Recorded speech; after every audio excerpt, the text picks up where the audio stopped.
नमोस्तु महाराज जी।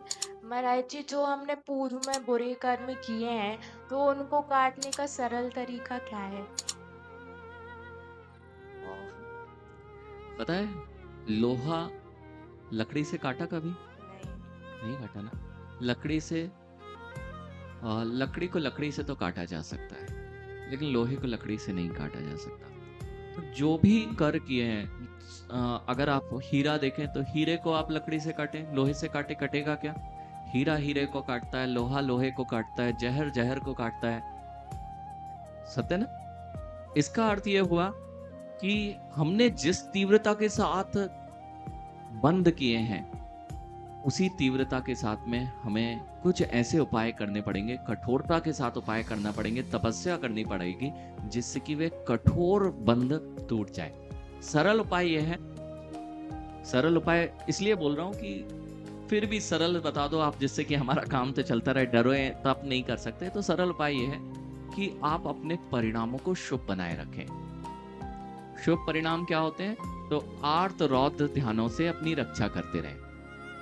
इन दो परिणामों से धर्म ध्यान की ओर अगर आप ध्यान ले जाते हैं, शांत बैठ जाते हैं, कषाय कम करते हैं, यही आपके सबसे सरल उपाय हैं जो आपको पूर्व बंधे हुए कर्मों को काट सकते हैं। अर्थात कोई कुछ कह रहा है, पूर्व कर्म के उदय से कोई विपत्ति आ गई है, आपके संकट आ गए, तो उसको धैर्य से सहन कर जाए। यही सबसे सरलतम उपाय है जो दिगंबर मुनि अपनाते हैं और सभी साधक अपनाते हैं। धैर्य रखो, सहन करो, शक्ति सहन शक्ति बढ़ाओ, जिससे कि आपके पूर्व कर्म, संचित कर्म आके वह झड़ जाए और आपको भविष्य में उनसे होने वाले नुकसान को ना उठाना पड़े।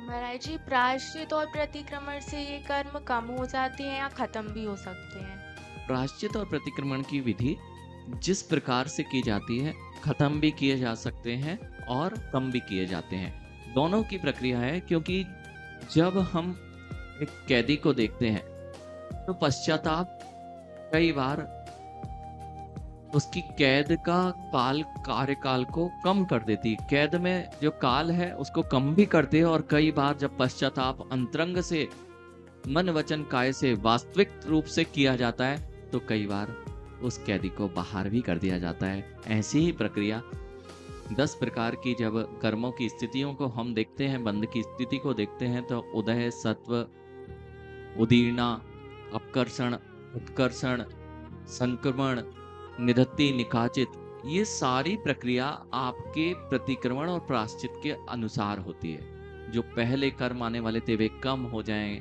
अभी आ जाएं, इसके बाद दूसरे में कन्वर्ट हो जाएं। ये सारी प्रक्रिया से हम बांधे हुए कर्मों को कम भी कर सकते हैं और पूरी तरह से साफ भी कर सकते हैं।